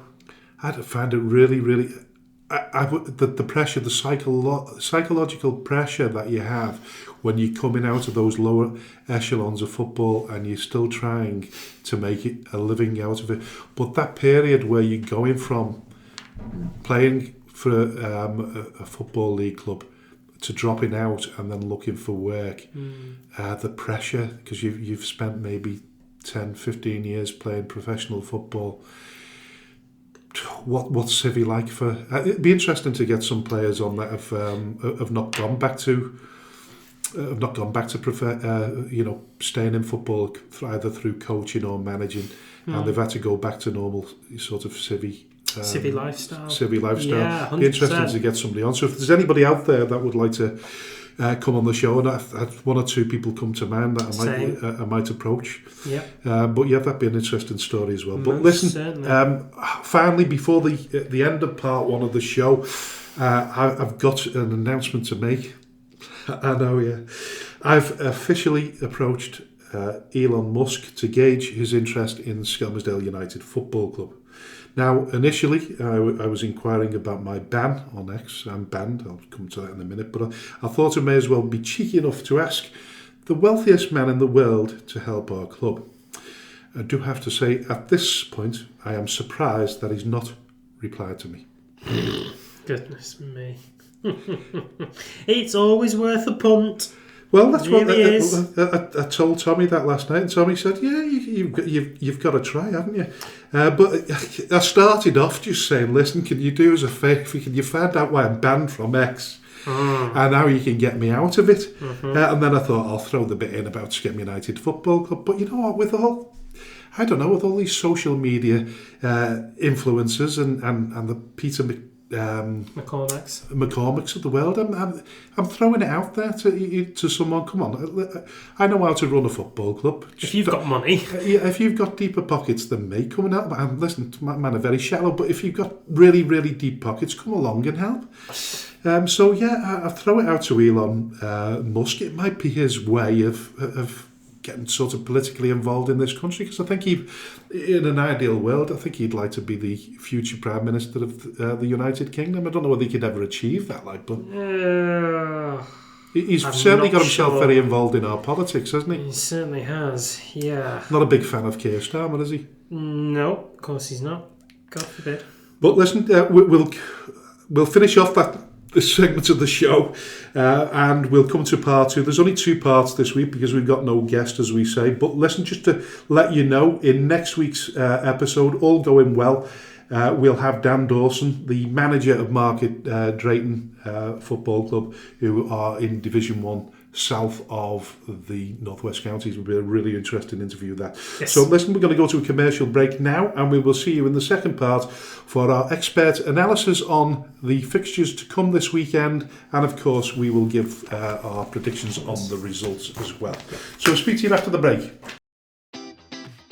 Special shout out to all the businesses that support Skelmersdale United Football Club: Origin Sign Company, T&W Garners, 7PDS, Skem Express Cars 5005, Lease Car UK, RNB Auto Centre, SB Skills Solutions, and Hey Presto Web Design. Thank you to everyone who donates to the club, supports our race nights, raffles, and the lottery bonus ball scheme, and of course the last man standing. A special thanks to those who organise these fundraising events, especially the incredible Lee Davis and Lucas Bergquist. To all who stand by us both on and off the field, we are truly grateful. If you wish to sponsor the show, please contact me at chairman.skemutdfc@gmail.com or call me on 07766 054 548.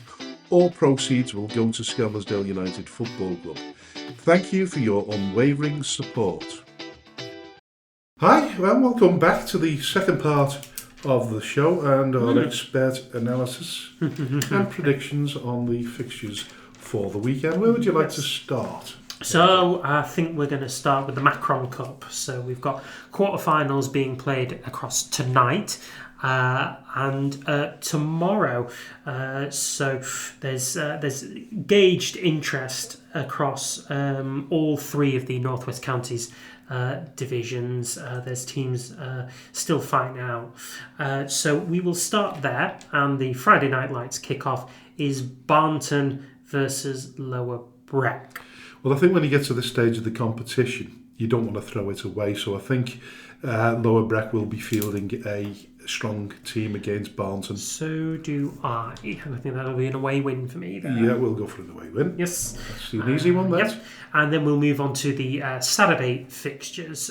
So we have 2 Macron Cup quarterfinals with 3 o'clock kickoffs, and then we have one with a 4 o'clock kickoff. So your 3s are Charnock Richard versus Mughal.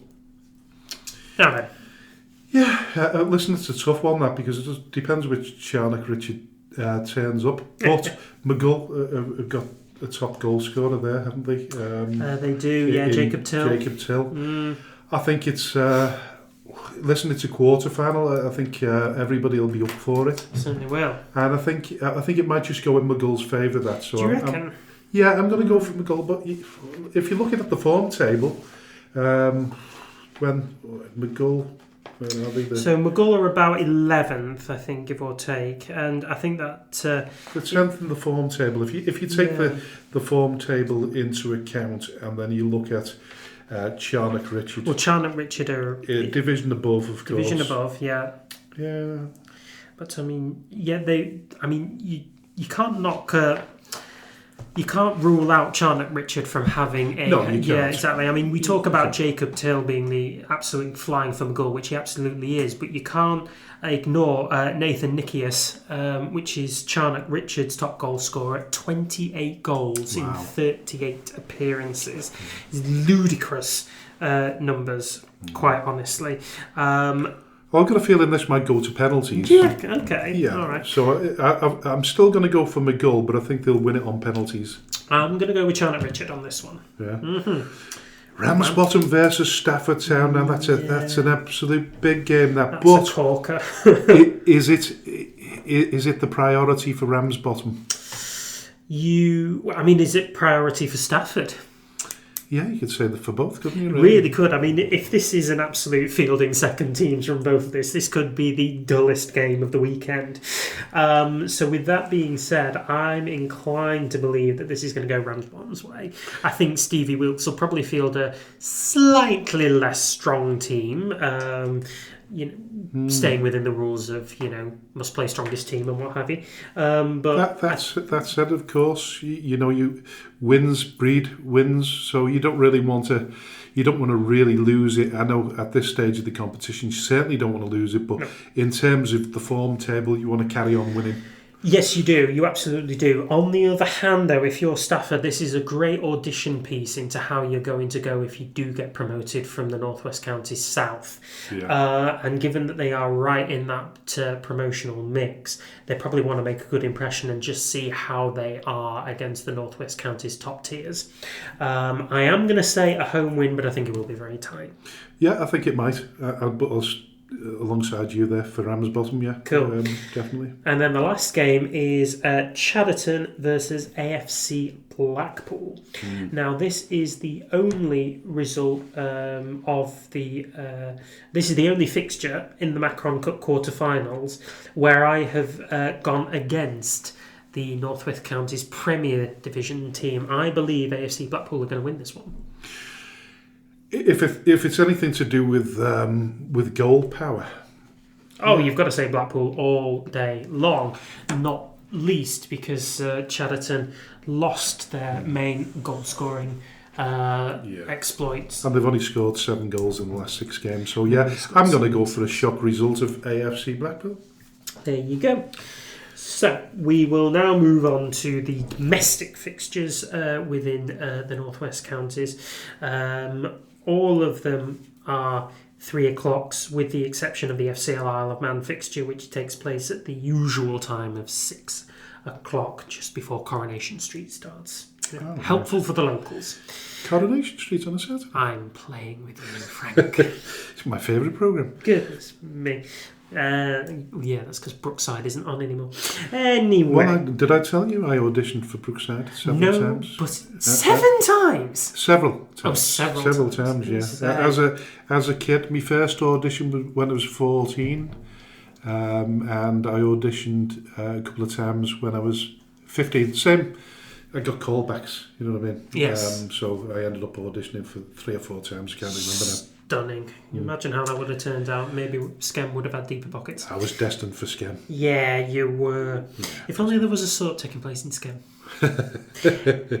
Anyway, so we're going to open up at Gig Lane, which is Bury versus West Didsbury and Chorlton. And even though this is a fixture between 2 teams in the top 5 of the division, you can only really see this going one way. Yeah, listen, not that West Didsbury are not used to playing in front of a decent-sized crowd, but there's going to be about, I would imagine there's close to 3,000, if not above that. Probably closer to 4, I reckon, think. Yeah, West Didsbury and Chorley are going to bring along big contingent because you only really need to hop on a couple of trams to get from one spot to another. Going to be a good game. Absolutely going to be a good game. I think but Bury go for Bury as well. I think Bury will win this, with DJ, Pedro and Brian live firing on several cylinders. You can't see them not winning this one. No. So Colne versus Stockport, they're head-to-head in terms of league form. They really are. Stockport have managed to stay. They've actually stayed below our radar, really, haven't they? Because of they're not sparkling in the up towards the playoffs. They're not in any kind of relegational danger, but they're very quietly consistent at home and away. So it's an odd one, and their away form is actually really good. They have the second most amount of away wins all seasons, only to Bury, who have 12. Well, Colne have got to win this game, of course. There's no pressure on Stockport in that sense. They don't. But there certainly is if Colne are going to get themselves at the bottom. Most certainly. I don't know if they'll do it though. But they've got games. Colne have games in hand. Yes. Yeah, they've got games in hand. So they've got. I would have thought they've got a little bit of a bit more confidence in comparison to the rest of the relegation fighters. You might very well be correct there. I do think, however, that this may be a step too far right now. I don't think they'll lose it, but I don't think they'll win it. So you'll go for a draw. I'm going for a draw. I'll go for a Colne win. Very well. FC St Helens versus Cheadle Town. Yeah, it's a bit of a tricky one, really, because Cheadle Town are again another team that we didn't really talk about an awful lot, but they've got themselves on the form ladder. Only conceded 3 goals in the last 6 games and won the last 2 of them quite well, if I remember as well. They dished out a bit of a battering in their last game, which it was only 2-0, but nonetheless they got the job done against South Liverpool. So you'd be minded to say a draw here. Well, listeners, you've taken the words out of my mouth. I'm going for a draw myself. There we go.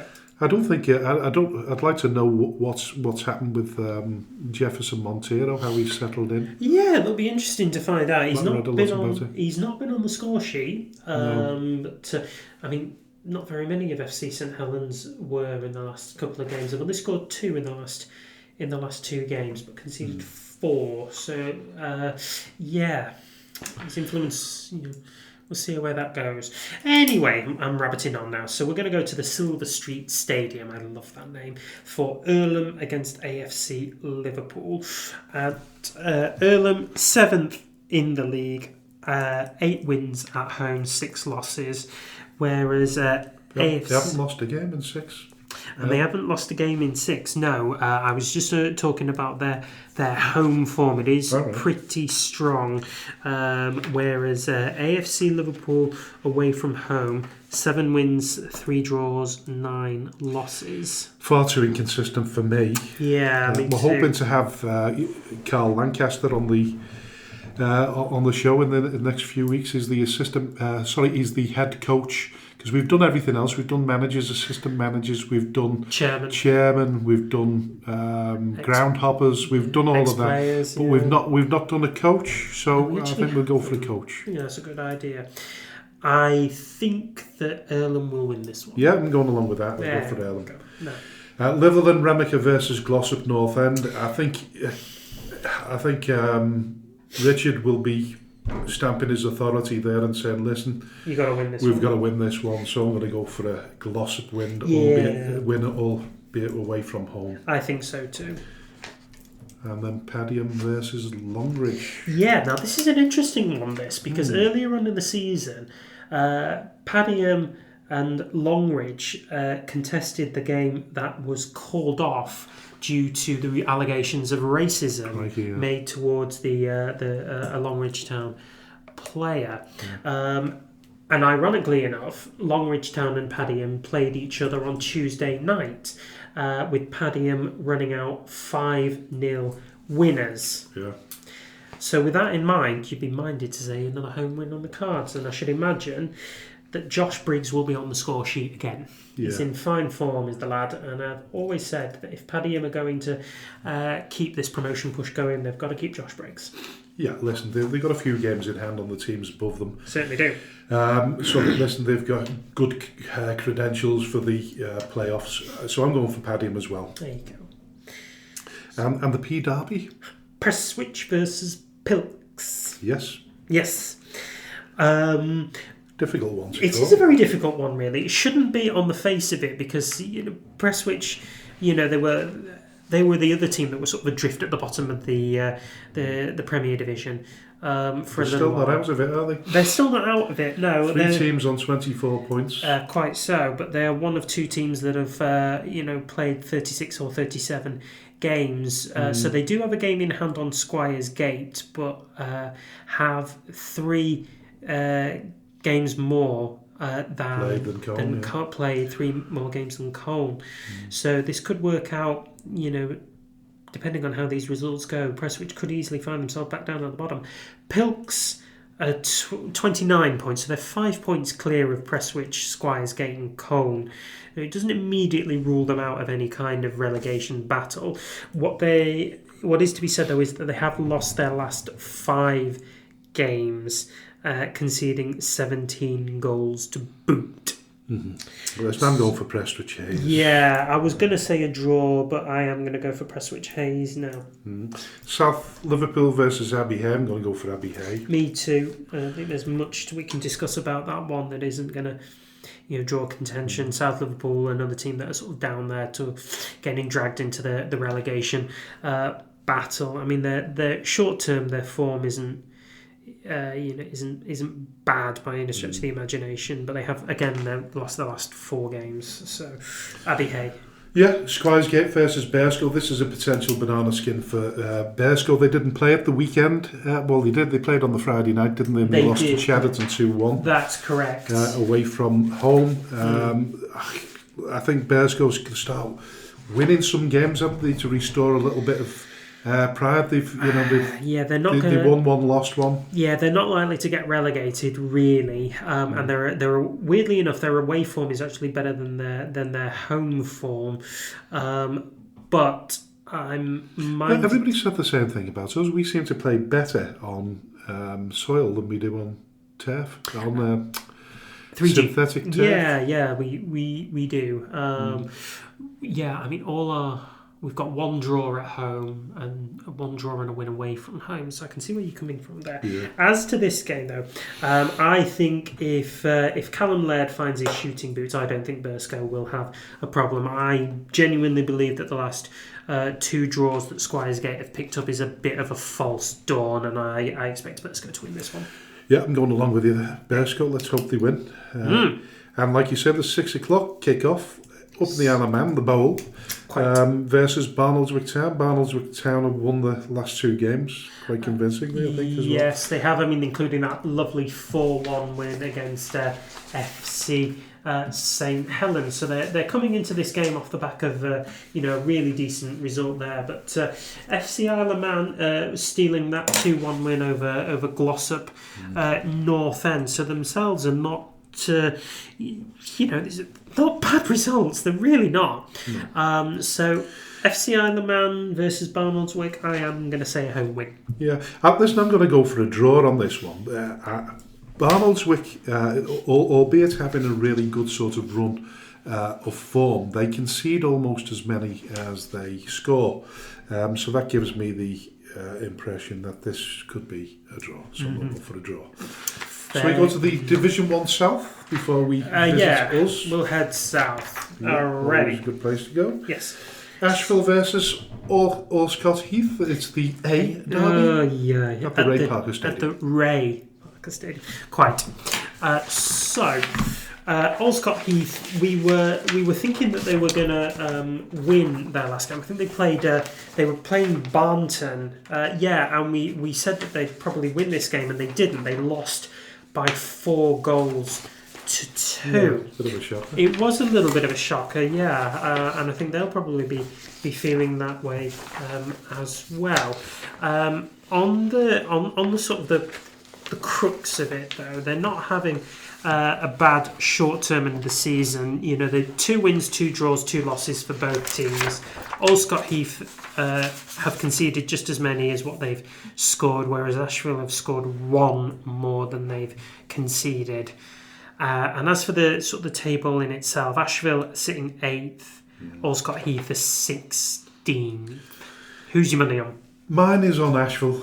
Mine is going to be on Asheville. Yeah, so we go for the Asheville. Cheadle Heath Nomads versus Stockport Georgians. That's very much a close derby, isn't it? I think that is a local derby, yeah. Cheadle is really not far from Stockport, or maybe even 10 or 15 minutes.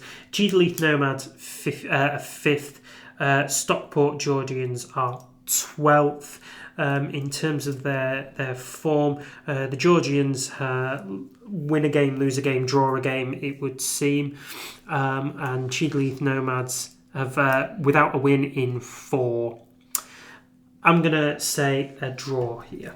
Yeah, I think I'll go for Cheadle Heath Nomads. It's purely based on the positions in the division. Fine.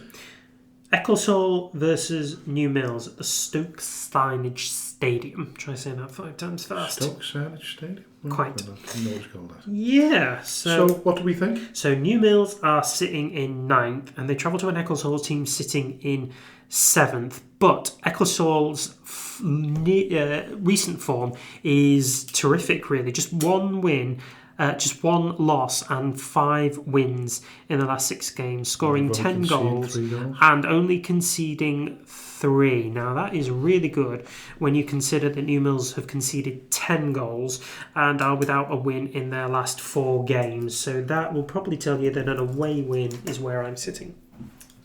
You going for the No, home win. I was going to say, what are you doing there? Home win. I think if you reverse that fixture and it was New Mills playing at home, then you'd probably go for a draw on that one. But I'm definitely going for Ecclesall. Pardon me. Home win there. Me too. Now the big one for Runcorn Town, because they want to continue that good run of results against Market Drayton Town. And as I said before, we've got Dan Dawson on next week, but I have to say I can't see anybody beyond Runcorn Town winning that one. I might be wrong. No, I think you're absolutely correct there. I think Runcorn are only as low down as what they are because of the bad start that they had to the season. Had they had the 2 fellas in the charge of them now at the beginning of the season, I would absolutely say that they would be in the playoffs right now. So that's a home win for me. Market Drayton have only had 1 win in the last 6 games, but that's off the back of previous to that. I think they had a period where they didn't lose in 8 games or something like that one. But the form seems to have dropped right off. They're conceding goals at an alarming rate as well. 22 goals conceded, which is it's even worse than the teams directly below them by about 5 goals. With that being said, of course, I mean they were on the recipients of an absolute pounding the other week. Who was it against? Bear with me 1 second while I try and figure it out. Did they play? Oh, I guess they didn't. But anyway, there'll be a reason why they've conceded 22 goals in 6 games. Yeah, they'll have had a big result somewhere along the line. Defence and goal. Yes, but anyway. Moving on to Sandbach versus Foley Mere. That's a home win for me. Yes, it just is. Yeah, it's just a home win. Yeah. Shawbury United versus Abbey Holton United. This is irritating. I'd have said before the last game that Shawbury played that this would have been a out and out Abbey Holton United win. Yeah. I'm still leaning towards Abbey Holton. Yeah, me too. Yes, I am just going to say an away win there. Yeah. But I'm less confident now than what I was if you'd asked me this a week ago. Yeah, definitely. So we go to Winsford United versus Camelaird, 1907, and I can only see one winner there myself as well. Just Winsford United. Winsford carrying on that little streak that they've got going on at the top of the table, and I think they're going to carry this on. And they can move a little bit further away as well, can't they? No Stafford They game? can, yeah, no. Stafford are in cup action, Yeah, Macrons, so they won't be in action this weekend. So it does give Sandbach the opportunity to close that gap on Stafford to a point, although having played 2 games more. But it is still something for Stafford Town to think about, and maybe a little bit more pressure on them to eke out the results as the season starts to wind down. Right, okay, we're moving on to the Division 1 North, our division, of course. Yes, indeed. We start at the top of the page, the 2 o'clock kick-off. We believe down to bulbs again. I think so. Ashton Athletic versus Nelson. Nobody's come on to argue or discuss that with us. Maybe they will. Maybe explain to us why they get a special dispensation for not having the correct looks. Relegate them. I might just be... relegate them and save us. Anyway, so for my money, this is going to be an away win. And it's not necessarily down to Nelson table topping, but it's down to Ashton Athletics' quite poor form since the start of the the year. So they were without a win in the last 6 games. They've also conceded 21 goals in those last 6 games. They are scoring, and I think that's only down to the goal scoring exploits of Declan Hill. Were they without him, I can't see where the goals would be coming from. Interestingly enough, they lost one of their best wingers over the Christmas period, Josh High, who was the subject of a 7-day approach from Burscough. He completed a move there. He's now playing regularly in the green of Burscough. But without him, I think Ashton are struggling quite a lot. He was very difficult to play against on that left wing when we played them.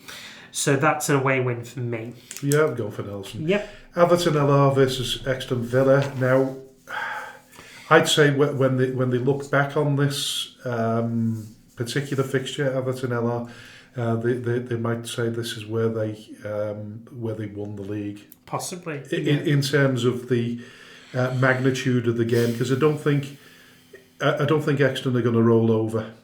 No, they're not. No, Exton still have an awful lot to play for. They're currently occupying that last playoff spot. They are without a win in the last 3 games. They've lost their last 3 games, truth be told. But even before that win 4 weeks ago, they still only managed to draw and a loss before that, which means they, 1 win and 1 draw in 6. It's just not good enough as playoff potential, really. So this will be where Atherton really start to turn the screw on their season. They've got players like Romano, who's having an absolute worldie up front. A couple of the other lads are really starting to find form. So for me, that's an Atherton LR win. Yep, best of luck to Davey on that one. Yeah. Moving on to Bacup Borough versus Ashton Town. Yeah, so for me, that's going to be an Ashton Town win. I think Bacup may have lost last weekend, but I think their season, or at least their form of late, has been on that kind of spiral, where they're just scraping games or just about making ends meet. But I don't think it'll last here against Ashton Town. Unbeaten in 5 games, Ashton Town all day long. Certainly are, yeah. Holker Old Boys versus Steeton. That's a home win for me. It just is. I would have said if they'd have beat Garstang, based on what we'd seen of them in the last 2 games, that would be a much tighter game. But no, I'm going for Holker Old Boys. Yeah. Main Road versus Daisy Hill. I don't think Aaron Hunt will have enough time to affect an awful lot of change at Daisy Hill to affect this result, but I still believe his team will win this game against a Main Road team whose form is again in a bit of free fall, really. This is an interesting fixture, because I think that once we played Daisy Hill, they put 7 days... Oh no, they put 7 days in and Renato, didn't they? Not Ruben.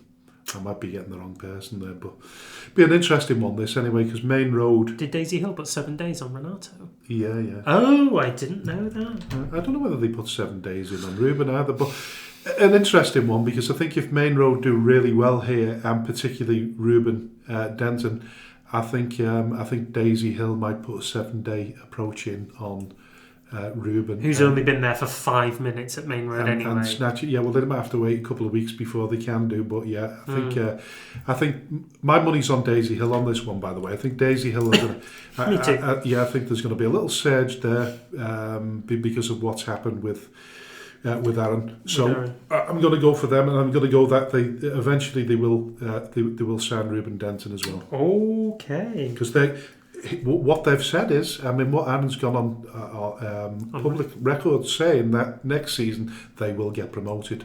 Don't know whether you heard that bit. I didn't hear that one, but I think that's the sign of any new chairman, really. Or any new owner. He wants his team to be promoted. Now, actually working that into a reality is a bit more of a difficult issue, but let's see where he goes. We're going to go for shock results anyway. Like I say, Daisy Hill, which brings us to Route 1 Rovers versus Droylsden. I can only see one winner here, and that is Droylsden. Same here. And we'll come to ours last, but we'll go to Thornton Cleveland's versus Darwin once again. I can only see Darwin winning that one. Me too.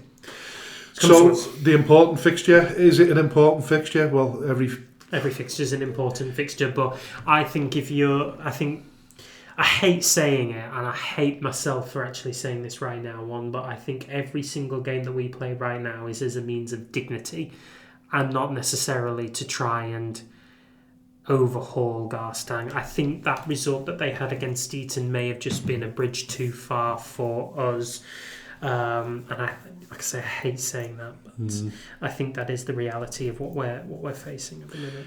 I have to stay consistent here, and I have to go for the home win. I'm going to go for the home win. Yeah, so am I. I am going to, and I do feel like that there is reason to be somewhat positive. We've been looking forward to this fixture all season. It is one where we believe that we can genuinely win it. We should have won the reverse fixture up at Garstang back in where was it now? It was about July, wasn't it? July, August. It might have been August. It was warm, wasn't it? It certainly was warm. I remember that much. So we should have won it then. I believe that we may win it now. We've got to. If Tommy can field a really strong team and he's got everybody that he wants at his disposal, I don't see any reason why we can't put the shockers on them. Yeah, I have to say, apart from the obvious one, beating Main Road at their place, I thought the game against Garstang at Garstang was a really, really good game with football, wasn't it? It was. Yeah, it was. It was an absolute, particularly the two screamers from Peter Moore. Yeah, some absolutely stunning goals from Peter. There and I don't think he's doing anything at the moment. He's signed for Bears going. I don't think he's playing for them at the moment. What a waste of talent. Yeah, I think he last played for them at the back end of November. I think it may have been. Just give us a minute. I'll have a look. I'll let you know. 1 minute. Yeah, just listen. It's. I'd hate to think that we go the remaining 7 games of the season without getting something. Yeah, me too. We've got to, like you say, restore a little bit of pride and get the odd result here and there. Something that we can build on next season, not necessarily this week, because we don't know what's going to happen. No, we really don't. What we do know is, from a league perspective, is that the North West Counties, if it was up to them and rather than the FA, they've gone on record as saying that they believe that there shouldn't be any relegation with less than 20 teams. As we know, there's 18. Yeah. So we know their stance that they'd much prefer to keep teams, keep the numbers up rather than reduce them. Have them drop out, Which also, it kind of begs the question as to whether teams who are applying to be promoted, what kind of structure have they got within the business? Are they making good money? Are they bringing in good crowds? Do they have the facilities to support themselves at the North West Counties level? all these teams and all these kind of factors that are playing, a pivotal role in how the FA are going to decide this. And I think it's quite unfair that it's coming from the FA, really, because they don't know us, they don't know the division.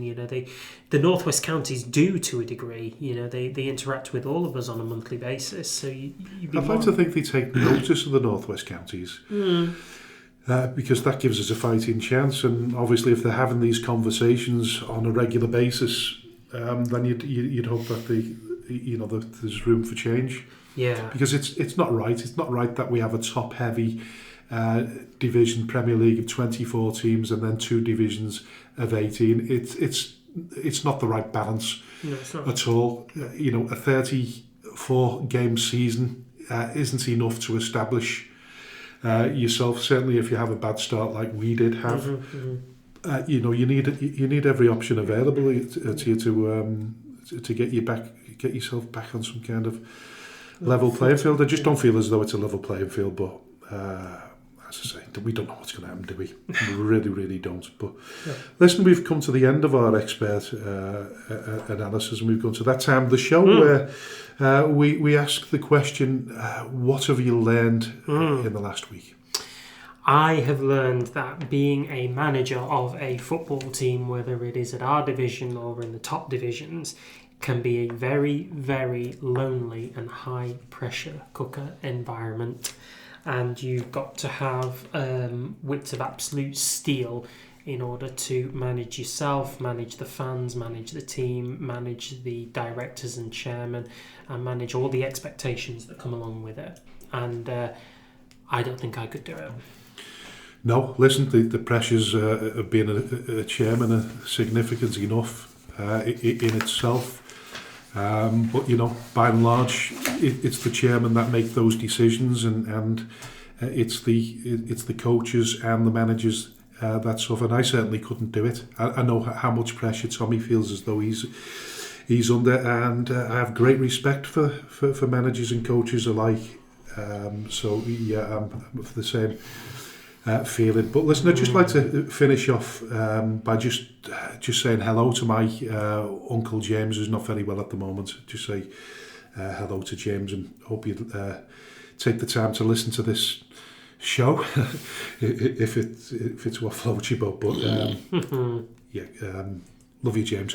So yeah, I'll leave the final words to AJ Vergette, the dulcet tones of AJ Vergette. Thank you, Frank. You've been listening to the Speaking Frankly Football Show with myself, AJ Vergette, and my co-host, Mr. Frank Hughes. A very brief shout out to Kate Finch, our community volunteer over at Skelmersdale United, who I know has been wanting this shout out for at least 6 months now. So shout out to you, Kate. You can listen to the Speaking Frankly Football Show on most streaming services, including Amazon and Spotify. We are also available on Facebook and X under the banner Speaking Frankly. So please like and follow us so that you can be the first to find when a new episode appears. Please also remember to rate and review, as we do thrive off the comments and opinions of all those who listen to us. So from me, AJ, and him, Frank, we will see you next week for the 16th episode of the Speaking Frankly Football Show. Until then, bye-bye for now.